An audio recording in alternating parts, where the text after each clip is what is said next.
Estamos estudiando el libro de Apocalipsis.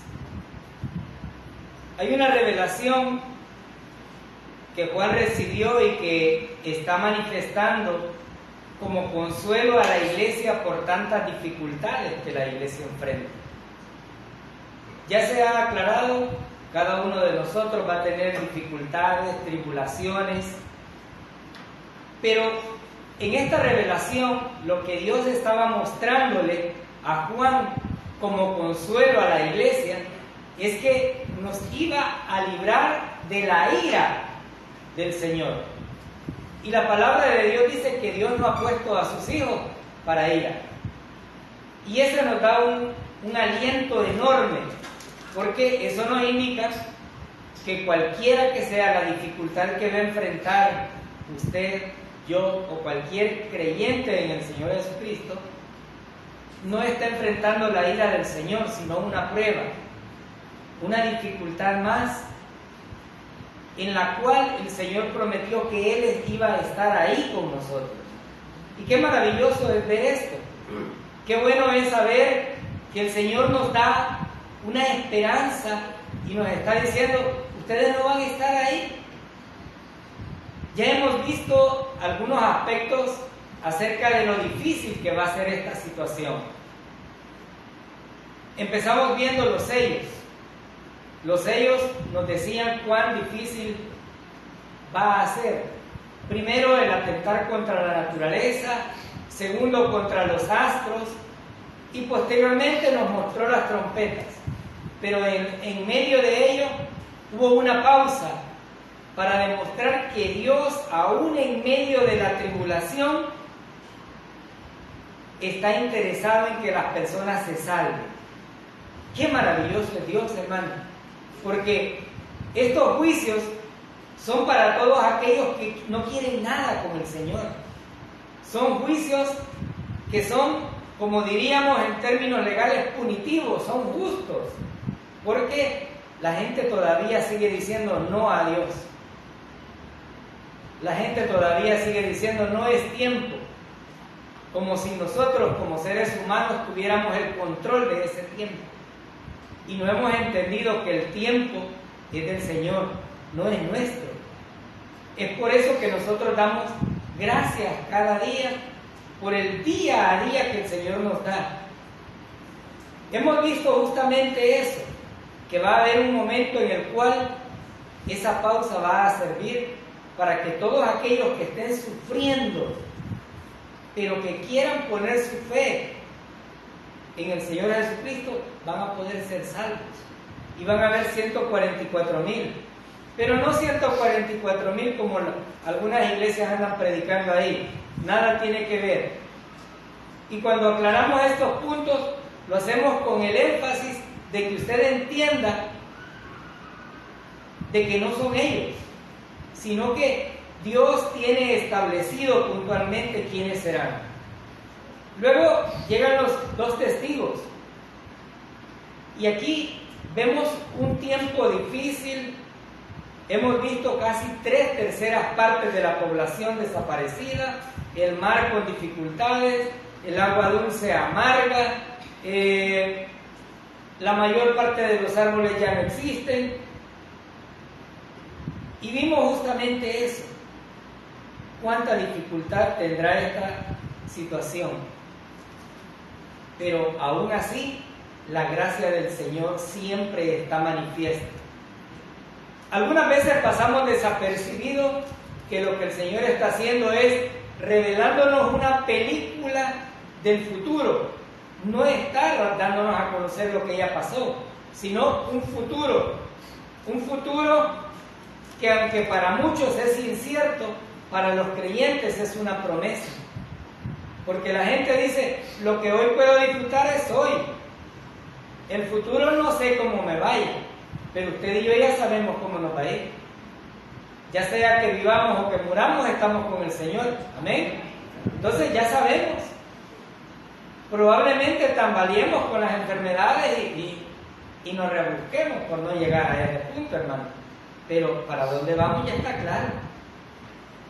Con esto en mente, ahora vamos a llegar al capítulo 12 donde se nos presenta o se nos ilustra una batalla que muestra dos contendientes.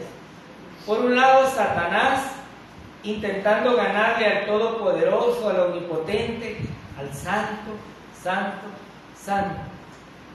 Y por el otro, viendo Dios. Esta es mi perspectiva. Digo, cuando yo veía esto decía, ¿cómo se ha de quedar Dios cuando un ser humano o cuando algo creado intenta ser superior a Él? Y a decir, pobrecito, mis niños, ¿cómo intentan ganarme a mí? Pero recordemos que Satanás no es omnisciente, no es todopoderoso.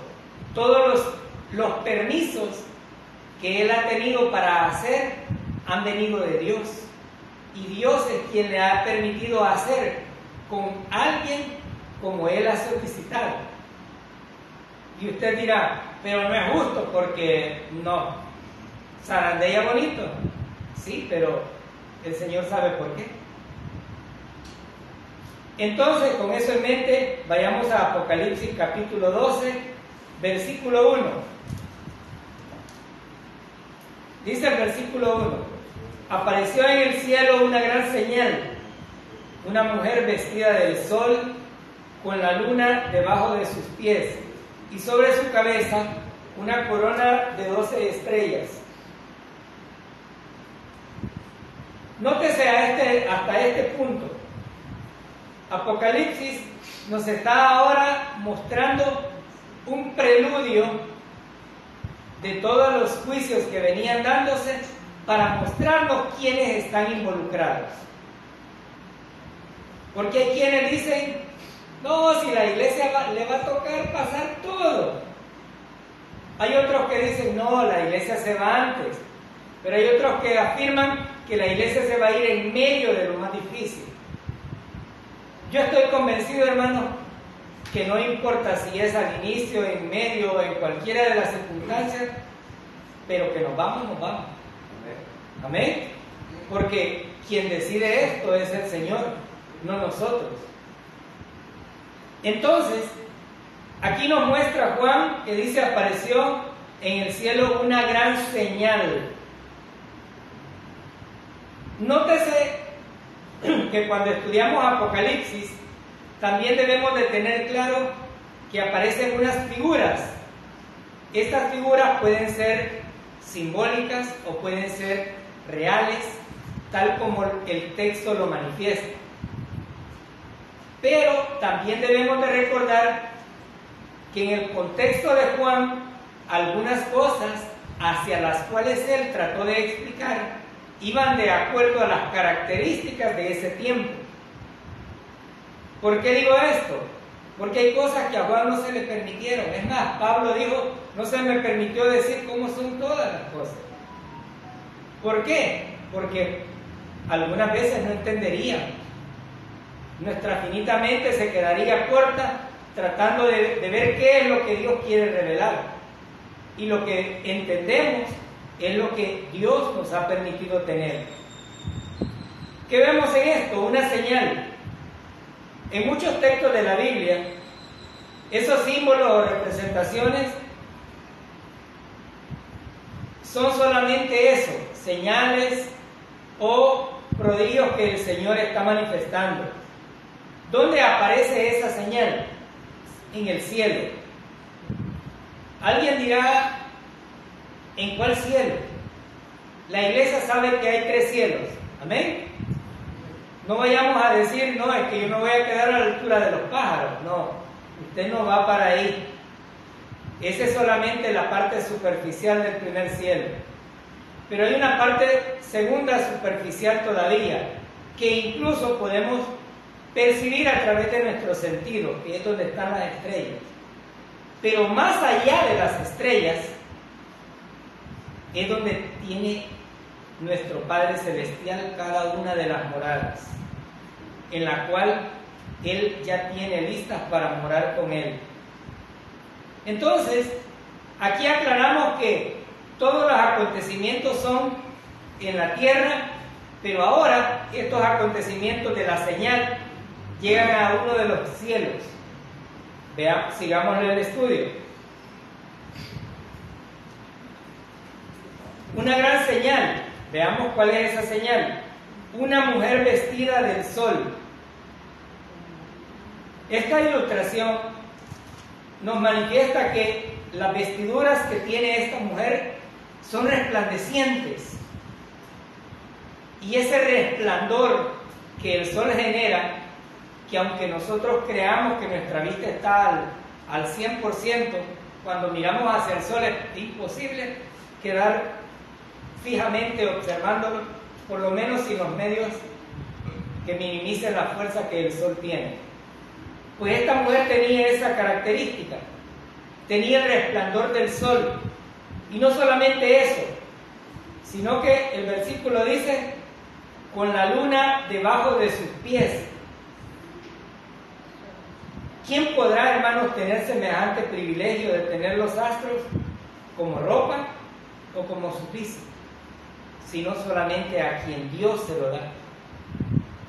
Esta mujer no solamente tenía ese fulgor, esa fortaleza, ese brillo que el sol tiene, sino que la luna a sus pies.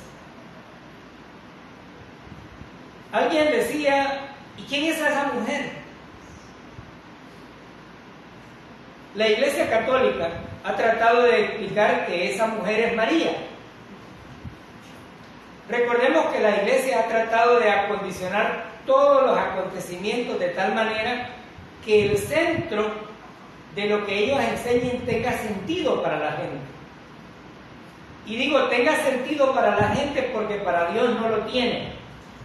Ellos afirman que es María, pero esto muestra simplemente el poco estudio que esto conlleva. Porque esto no da una objetividad concreta, sino que la única semejanza hacia la cual podemos decir es que está refiriéndose a una mujer y que María es mujer. Pero no es María. Dejemos que la palabra hable. Algunos otros teólogos afirman que esta mujer representa a la iglesia y dicen es la iglesia. Pero pregunto, hermano, ¿vamos a estar en este tiempo? Entonces, ¿puede ser la iglesia?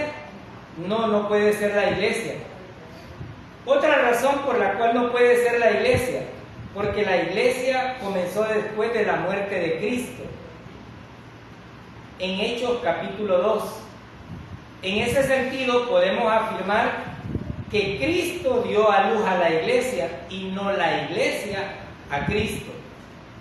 Debemos de tener claro eso. Pero y entonces, ¿cuál es la interpretación correcta? Vayamos a Génesis capítulo 37, versículos 6 y 9. Génesis capítulo 37, versículo del 6 al 9.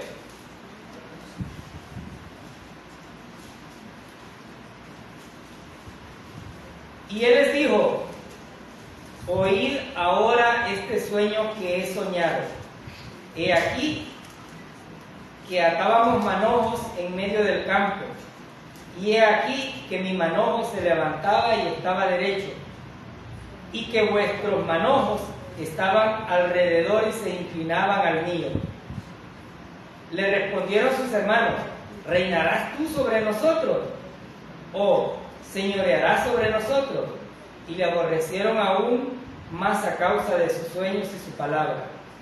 Soñó aún otro sueño, y lo contó a sus hermanos diciendo, he aquí que he soñado otro sueño, y he aquí que el sol y la luna y 11 estrellas se inclinarán ante mí.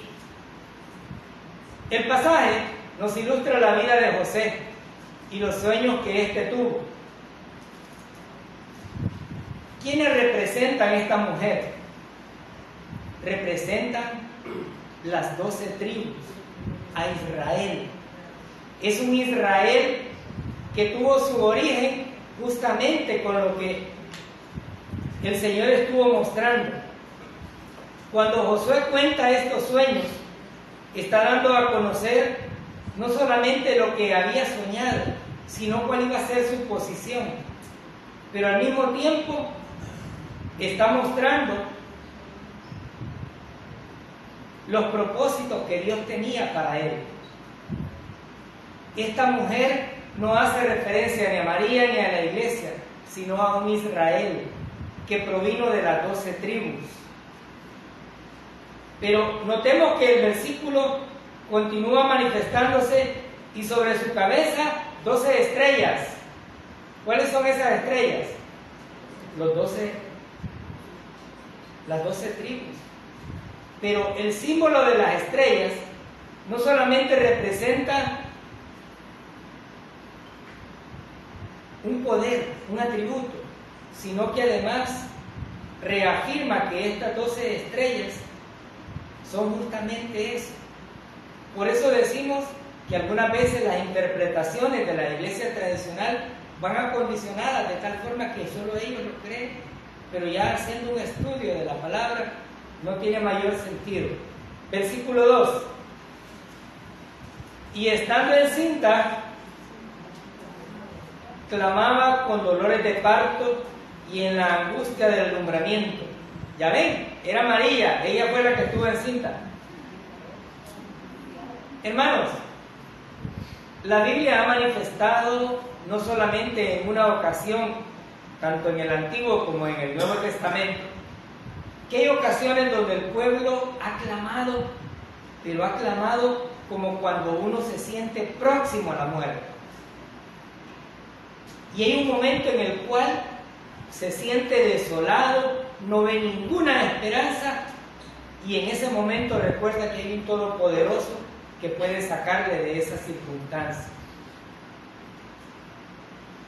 La Biblia dice que estaba encinta, es decir, tenía una condición de embarazo, pero tenía una acción, dolores de parto. Nosotros los hombres no podemos explicar en ningún sentido el dolor de parto. Y muchas de las mujeres afirman que si los tuviéramos nos muriéramos. No sé, todavía no hemos llegado a ese punto. Yo todavía le digo al Señor, Señor, si me muero, que no sea de parto. Alguien dirá, ¿y por qué? Porque para Dios no hay nada imposible, hermano. No hay nada imposible. Pero la Biblia nos aclara y nos dice dolores de parto. Y solo hemos oído los comentarios de algunas de nuestras esposas que dicen, eso sí no es fácil. Y si ellas lo dicen, aún con toda esa fortaleza que Dios les da para dar 9 meses un bebé en su vientre, y soportar y terminar durmiendo incluso a veces hasta sentadas, ¿cómo no creer? Pero la Biblia dice que esta mujer tenía dolores de parto, pero había un clamor, y yo me imaginaba a una mujer clamando y diciendo, ya no aguanto. Pues así muchas veces el pueblo de Israel clamó, no soportaba la disciplina de Dios, no aguantaba la angustia de estar sumergido en la esclavitud, sabiendo que había sido elegido como el pueblo divino, pero que sus traspiés en la vida lo habían llevado a tales circunstancias. Seguimos evidenciando que no es María. Vayamos al libro de Isaías, capítulo 26, versículo 17. Isaías 26, 17. Porque algunas veces dicen, no, ahí les lavan el cerebro. Hermano, compruébelo con su Biblia. Usted no puede venir religiosamente y dejar su Biblia en la casa, porque cualquier gancho que le den en algún lugar, usted se lo va a creer. Versículo 17. Como la mujer encinta, cuando se acerca el alumbramiento, gime y da gritos en sus dolores. Así hemos sido delante de ti, oh Jehová. Concebimos, tuvimos dolores de parto, dimos a luz viento, ninguna liberación hicimos en la tierra, ni cayeron los moradores del mundo. ¿Quién está hablando? Israel. Israel está diciendo, hemos tenido dolores, es decir, angustias que ya se percibe, que ya no se soporta. Pero si lo que Isaías dice todavía nos queda un poco inconcluso, vayamos a Jeremías capítulo 4. Jeremías capítulo 4, versículo 31.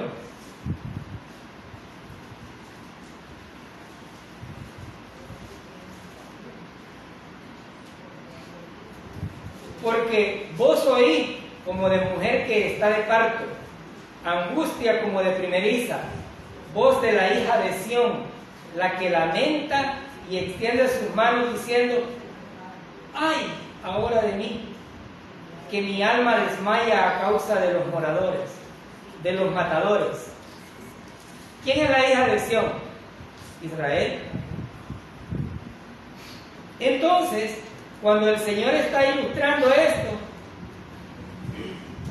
estamos afirmando que esa señal, que esa mujer encinta, o esa mujer angustiada, desesperada, es Israel. Porque el juicio viene para Israel y para las demás naciones.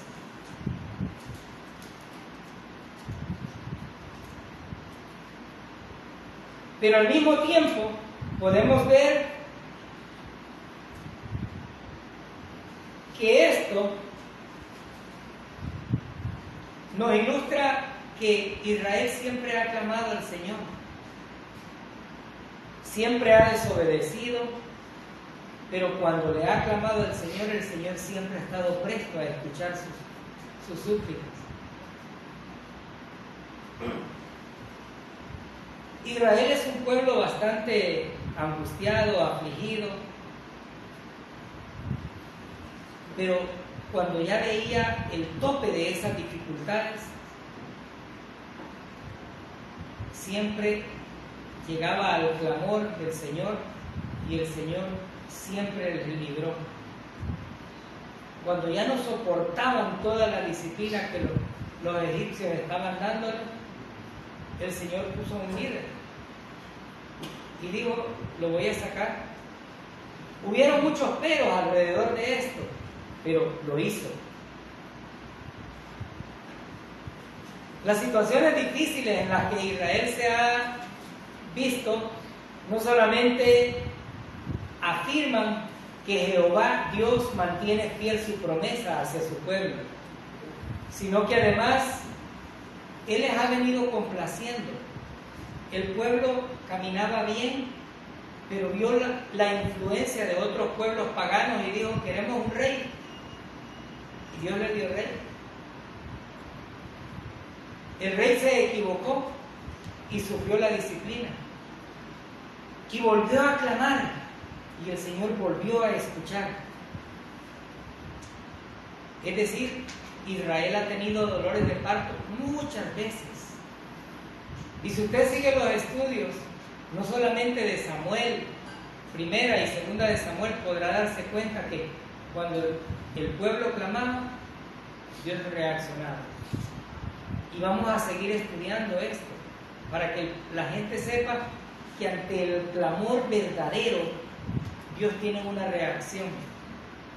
Esto nada más nos ratifica el hecho de que Dios siempre tiene abiertas sus manos y sus brazos para todo aquel que quiere llegar al trono de su gracia.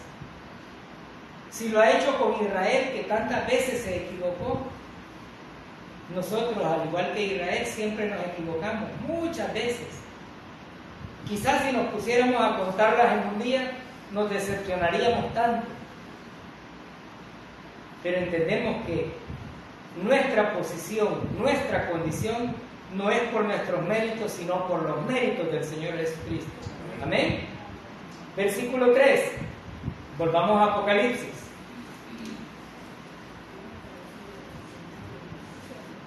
Dice Apocalipsis, versículo 3.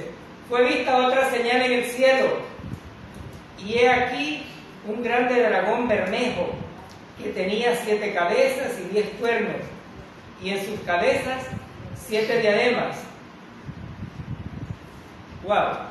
Yo me quedé pensando por un momento y dije, qué privilegio el que Juan tuvo.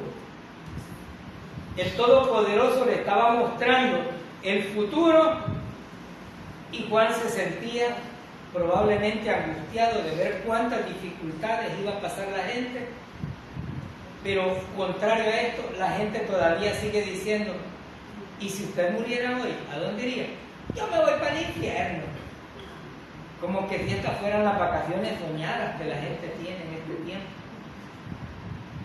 No hay un entendimiento de que si la salvación es eterna, el infierno también es eterno. La gente todavía sigue pensando con la lógica humana de que si hay un fuego se va a quemar instantáneamente. No, no va a ser así. El Señor le va a proveer un cuerpo para que usted esté tan consciente como cuando se levanta y se levanta patojeando y dice, ya no aguanto. Así va a ser. Y esto solamente nos muestra que cuán misericordioso es Dios. Porque la gente, aun cuando no quiere nada con Dios, Dios todavía está dándoles oportunidades. Hoy no puede decir nadie, es que no me han predicado, es que yo no he oído la verdad. Cada ser humano es responsable de creer lo que escucha y de escudriñar la palabra, para que el convencimiento lo dé el Espíritu Santo y no otro hombre. Aquí Juan estaba recibiendo otra señal. Y dice, y he aquí un dragón bermejo. Y Juan da una característica, era grande. Como decía, en el contexto de Juan, era lo que le permitía explicar. Según la mitología, el dragón es la representación de la maldad. Y su color bermejo o rojo simboliza la sangre. La sangre de esas personas que Satanás mata y continúa haciendo. Pero, ¿quién es ese dragón? Porque quienes han visto caricaturas y dicen, es Goku. No, no es Goku, hermano. No es la caricatura esa. Tampoco es la celebración del el año chino, donde simbolizan un dragón y bailan y brincan. Nada tiene que ver eso. Dejemos que la palabra hable. ¿Quién es ese dragón bermejo? Satanás. Es Satanás que puede disfrazarse, que puede hacer como él quiera, dentro del contexto de lo que Dios le permite. No perdamos de vista esto. ¿Por qué? Esta figura aparece en el cielo y a él se le ha dado el poder desde los versículos o capítulos anteriores para que atormente. Es más, nos presentaron unos saltamontes con cara humana, con cola de serpiente, que si nosotros tratamos de darle una figura mental, nos quedamos cortos. Lo que estaba manifestando a través de eso es su ferocidad, su peligrosidad. Aquí nos manifiesta un dragón.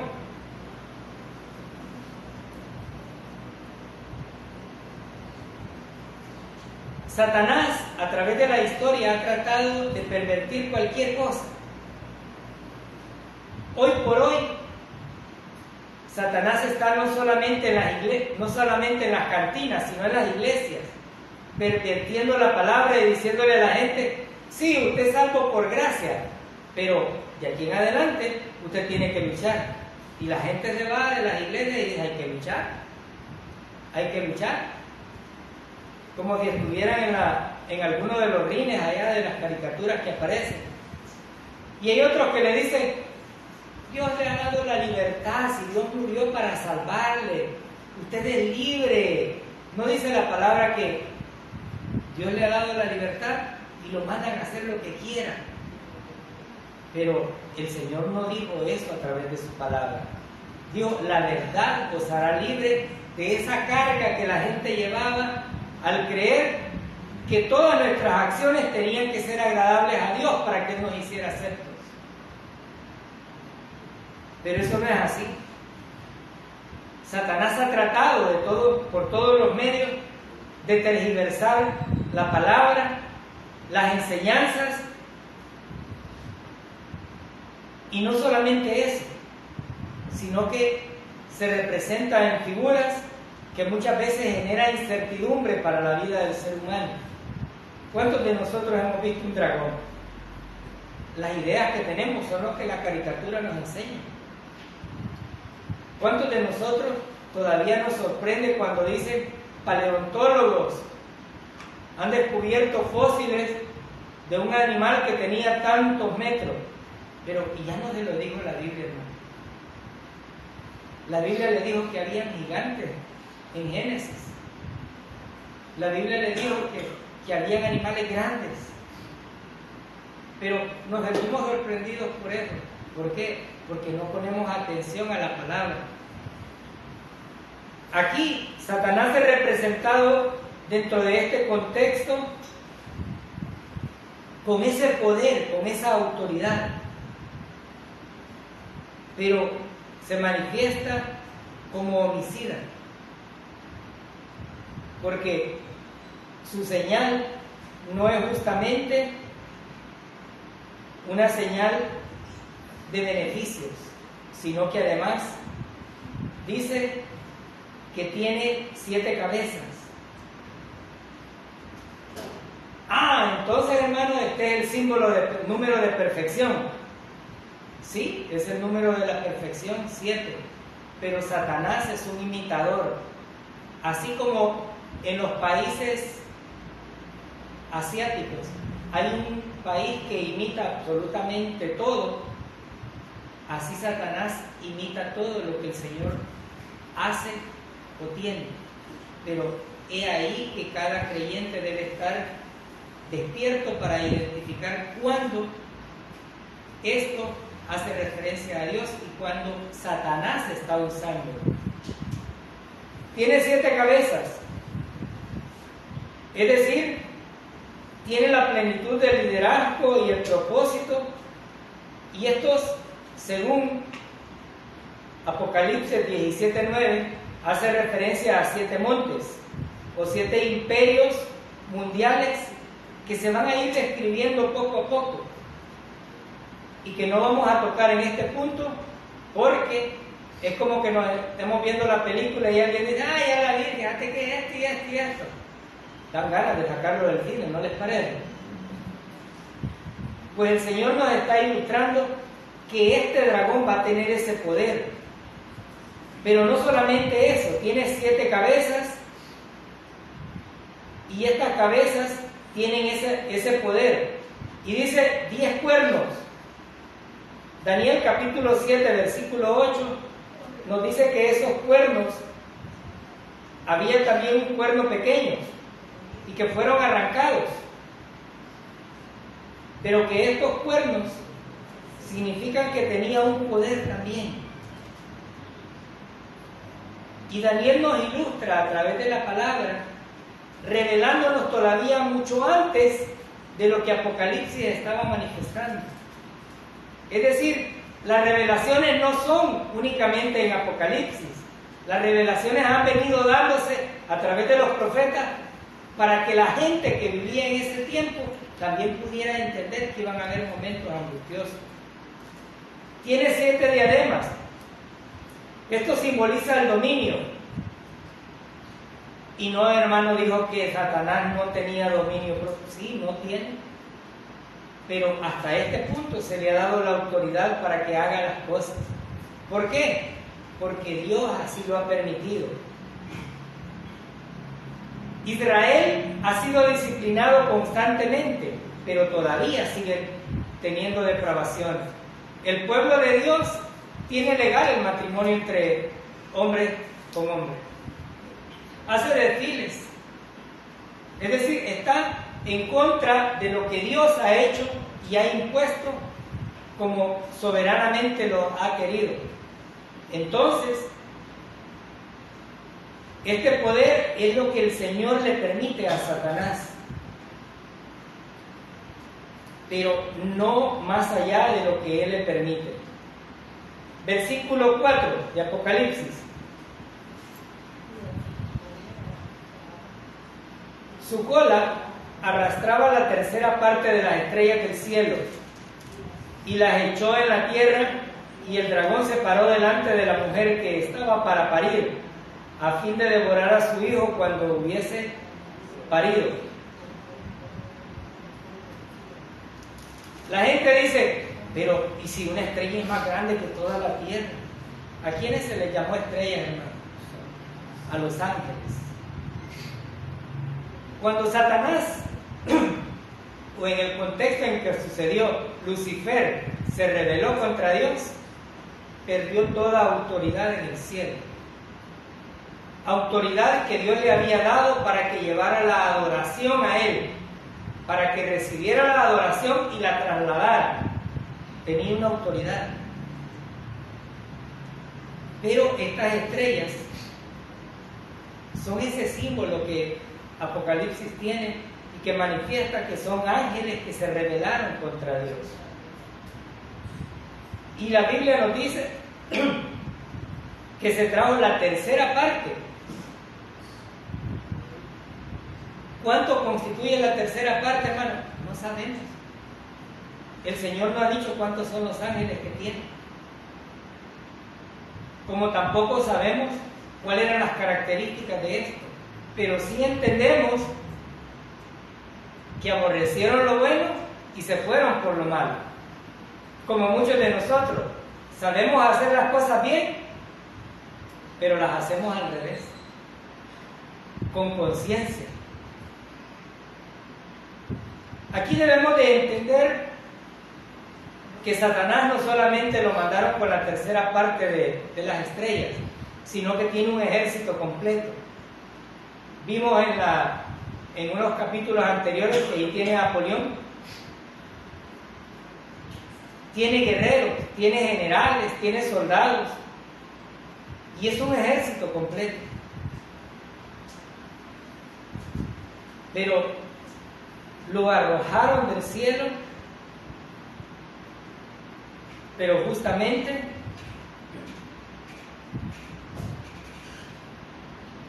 Él tiene todo el poder para actuar. ¿Cuándo adquirió ese poder? Cuando Adán, a quien se le había dado, pecó. Y al pecar Adán, todo pasó a manos de Satanás.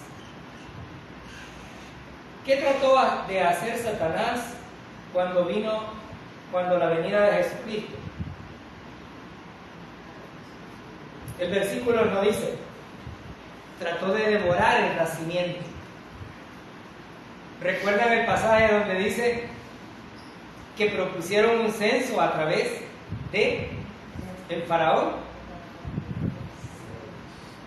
Y lo propuso y no había dónde poder parir.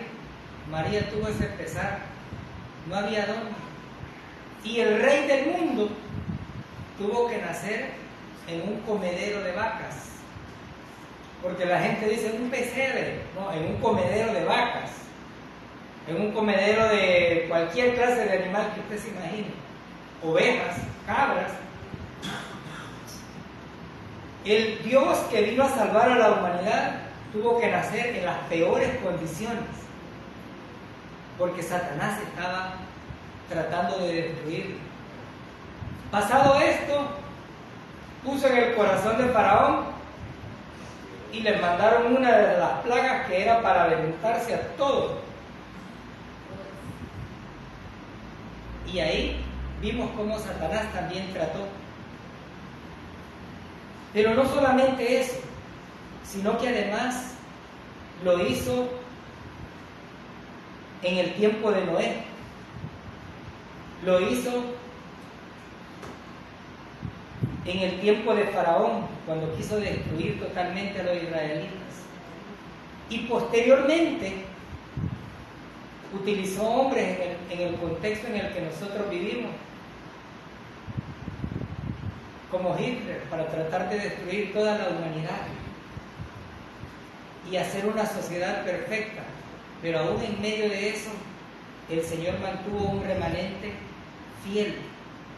Es decir, los ataques de Satanás no son nuevos, han estado siempre, pero en medio de todo eso, el Señor ha estado ahí.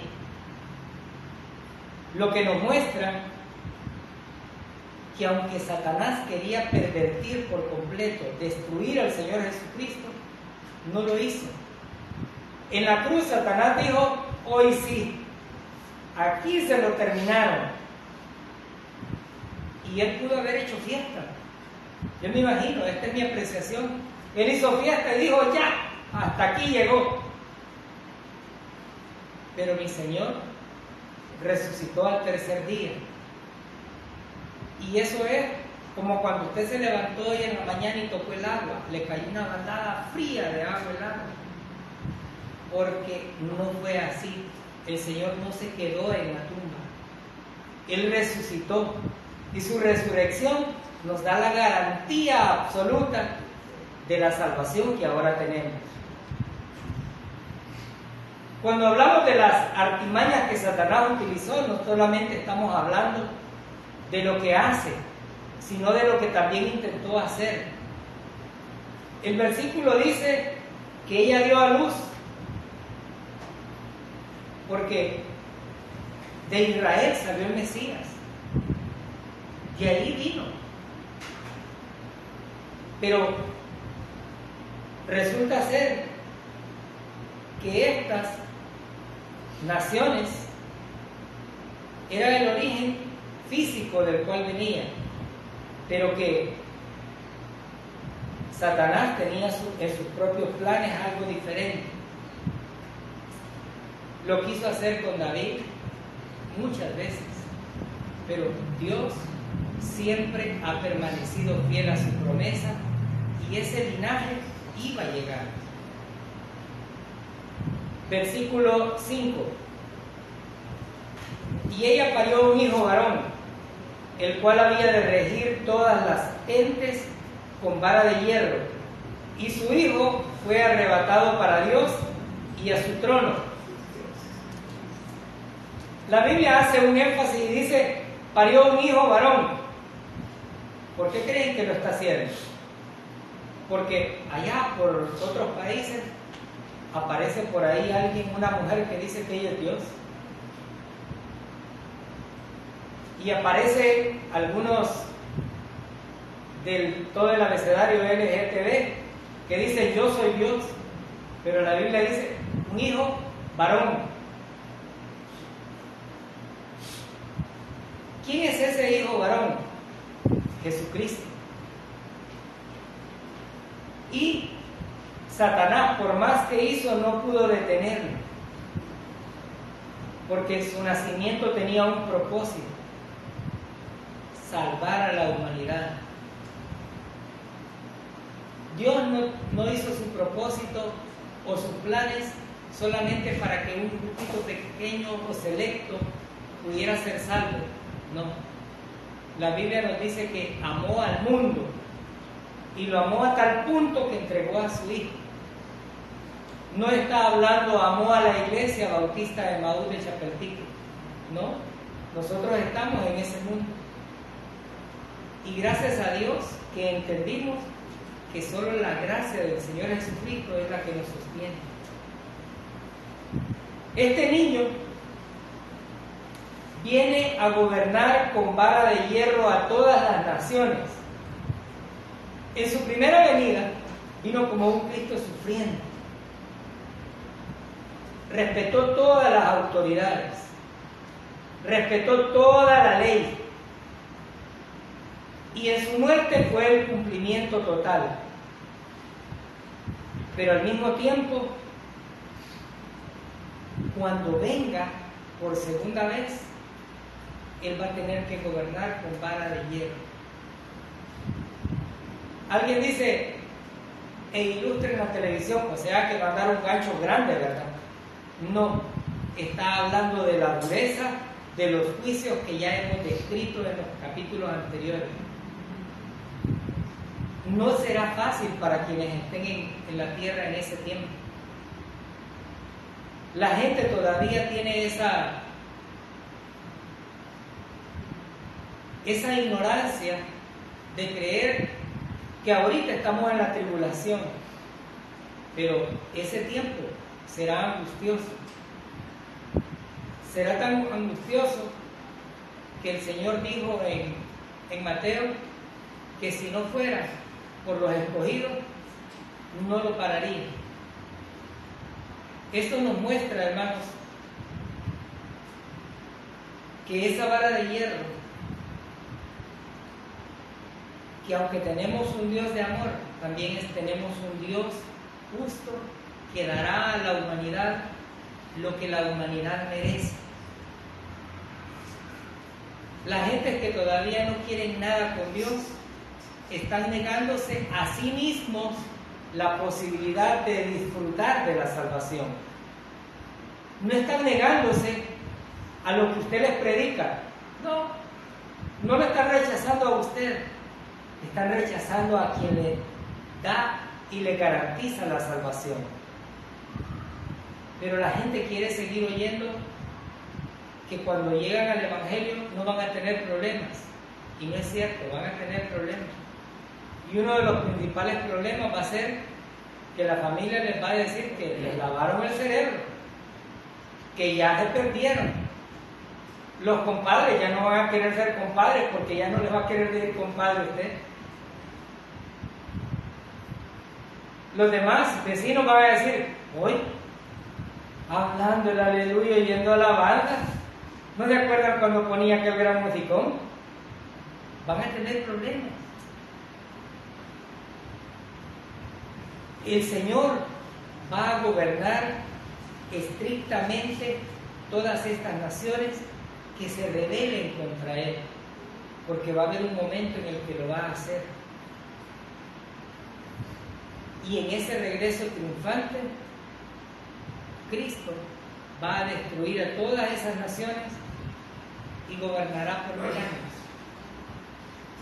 Porque Él traía un propósito, y el versículo no dice, fue arrebatado para Dios y para su trono. Su muerte, resurrección y ascensión al cielo no fue una casualidad, ya había un propósito definido. Y esto nos da la garantía de que Él continúa pendiente de toda su congregación.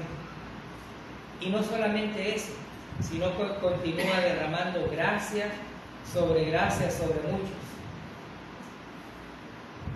El Señor nos ilustra que van a haber señales,